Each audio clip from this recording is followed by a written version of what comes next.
السلام علیکم ورحمۃ اللہ وبرکاتہ۔ امید ہے آپ سبھی حضرات خیر و عافیت سے ہوں گے۔ معزز ناظرین، پہلے آپ اس ویڈیو کو دیکھ لیجئے، پھر آگے بات کرتے ہیں۔ غور سے اس ویڈیو کو سن لیجئے گا، سنیے گا اس ویڈیو کو۔ کہ آقا نے غالباً 300 منافقوں کو نام لے لے کر کے مسجد نبوی سے نکالا ہے اور صحابہ نے گھسیٹتے ہوئے مسجد کے باہر کیا ہے، تو لہذا اعلان کرو جہاں پر منافق، اب منافق کون ہے؟ اس زمانے میں منافق کہلائے گئے جو حضور کی شان میں توہین کرنے والے تھے، اور اس زمانے میں بھارت کے اندر وہابی دیوبندی کہلائے گئے۔ جی ناظرین، آپ نے ویڈیو سن لی۔ آپ کیا سوچ رہے ہیں کہ میں ان کی اس بات کا جواب دوں گا؟ نہیں، ایسا ہرگز نہیں ہے۔ نہ تو میں جواب دے رہا ہوں اور نہ میں جواب دینے کے لیے یہ کچھ سوچ کر آیا ہوں کہ مجھے ان کی بات کا جواب دینا ہے۔ اس کی وجہ میں آگے جا کر بتاؤں گا کہ میں ان کی اس بات کا جواب کیوں نہیں دینا چاہتا۔ لیکن میں جس بات کے لیے میں نے یہ ویڈیو دکھایا ہے، میں وہ بات آپ تک پہنچا رہا ہوں۔ اگر میری بات صحیح ہو تو آپ کمنٹ میں ضرور میری بات کی تائید کیجئے گا اور بتائیے گا کہ آپ نے یہ بات صحیح کی ہے۔ دیکھیے، ملک کے حالات کدھر جا رہے ہیں، ملک کے حالات کس طرح کے ہو رہے ہیں، ہم سب اس سے اچھی طرح واقف ہیں، سب جانتا ہے۔ کسی کو ایسا نہیں ہے کہ کوئی یہ کہے کہ مجھے تو معلوم نہیں ہے ملک کے اندر کیا ہو رہا ہے۔ بالخصوص مسلمانوں کے ساتھ میں ملک کے اندر حالات کیا بنائے جا رہے ہیں، اس سے کوئی اپنی آنکھوں کو بند نہیں کر سکتا۔ سب کو دیکھ رہا ہے کہ مسلمانوں کے مدارس کے خلاف کس طرح ہو رہا ہے، مسجدوں کے خلاف کس طرح ہو رہا ہے، خانقاہوں کے خلاف کس طرح آوازیں اٹھ رہی ہیں، اور ایسے ہی مزاروں کے خلاف کیا ہو رہا ہے، سب کو پتہ ہے۔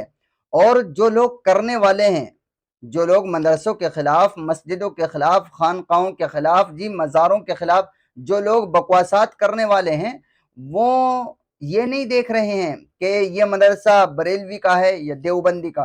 وہ یہ نہیں دیکھ رہے ہیں کہ یہ مزار، اس میں جو آستہ ہے وہ دیوبندی ہیں یا بریلوی، نہیں، ان کو اس چیز سے کوئی مطلب نہیں۔ وہ تو صرف یہ دیکھ رہے ہیں کہ ہم جس چیز کو نشانہ بنا رہے ہیں، یہ چیز اس کی ہے کہ جس نے نبی اور اللہ کا کلمہ پڑھا ہے، جس نے جناب رسول اللہ صلی اللہ علیہ وسلم کی تعلیمات کو فالو کیا ہے، وہ تو صرف اتنا دیکھ رہے ہیں۔ انہیں اس بات سے کوئی مطلب نہیں کہ سنی کون ہیں اور شیعہ کون ہیں، بریلوی کون ہیں، دیوبند، بالکل انہیں اس بات سے کوئی لینا دینا نہیں ہے۔ تو ایسے دور میں جب کہ مظلوم تڑپ رہا ہو، ایسے دور میں جب کہ غریب غریب ہوتا جا رہا ہو، ایسے دور میں جب کہ دیش کا یووا، دیش کا نوجوان، دیش کا فیوچر اپنی بے روزگاری کے لیے روڈ پر آوازیں لگا رہا ہو، اتنی سخت گرمی میں روڈ پر چیخ رہا ہو، ایسے دور میں کہ جب کہ مظلوموں کی عدالتوں میں سنوائیاں نہیں ہو رہی ہوں، بلکہ عدالتوں، بڑی عدالتوں کو تو چھوڑیے، پولیس تھانوں میں بھی ان کی رپورٹوں کو درج نہیں کیا جا رہا ہو، ایسے دور میں آپ ذرا مجھے بتائیں، کیا اس طرح سوشل میڈیا پر گلا پھاڑنا مسلکی اختلافات کو لے کر یہ درست ہے؟ یہ کوئی عقل مندی کی بات ہے؟ میرے بھائی، اگر آپ کے گلے میں زیادہ طاقت آ رہی ہے تو آپ اس گلے کی طاقت کا وہاں استعمال کیجئے نا، کہ جہاں پر دیش کا یووا بے روزگاری کے لیے جو ہے، بے روزگاری کے خلاف وہ سرکاروں کے خلاف آواز اٹھا رہا ہے، آپ بھی ان کا حصہ بنیے اور آپ بھی جائیے، آپ بھی وہاں چنگاڑیے۔ اگر آپ کے گلے میں زیادہ طاقت آ رہی ہے تو آپ وہاں جائیے نا، کہ جہاں کمزور مظلوموں کی رپورٹیں، جی بے قصوروں کے خلاف جو ظلم ہو رہا ہے، وہ اگر رپورٹیں کرنے کے لیے پولیس تھانوں میں جا رہے ہیں، ان کی سنوائی نہیں ہو رہی، آپ دکھائیے وہاں جا کر وہ سب پولیس والوں کو اور کہیے کہ ان کی رپورٹیں درج کرو، وہاں چنگاڑیے، گلے کی طاقت کا استعمال وہاں کیجئے۔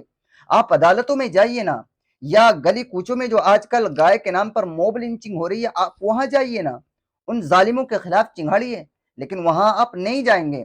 آپ کو تو صرف مسلکی اختلافات پر زبان درازی کر کے اور الٹی سیدھی باتیں کر کے، جھوٹ پر مبنی باتیں کر کے، آپ کو تو صرف نوٹوں سے اپنی جیب بھرنی ہے۔ جاہل جو عوام ہے، جو بیچاری بڑے بھولی بھالی ہوتی ہے، جس کو پتہ کچھ نہیں علم کے بارے میں، قرآن و حدیث کے بارے میں، اس کا بیوقوف بنانا ہے آپ کو تو بس، اور اپنی جیب گرم کرنی ہے، اپنا پیٹ بھرنا ہے۔ باقی دنیا میں کیا ہو رہا ہے، حالات ملک کے کدھر جا رہے ہیں، دنیاوی سطح پر، دنیاوی لیبل پر حالات کدھر جا رہے ہیں، آپ کو اس سے کوئی مطلب نہیں ہے۔ آپ بس اپنے مزے میں مست ہیں، آپ کو جو کہنا ہے اور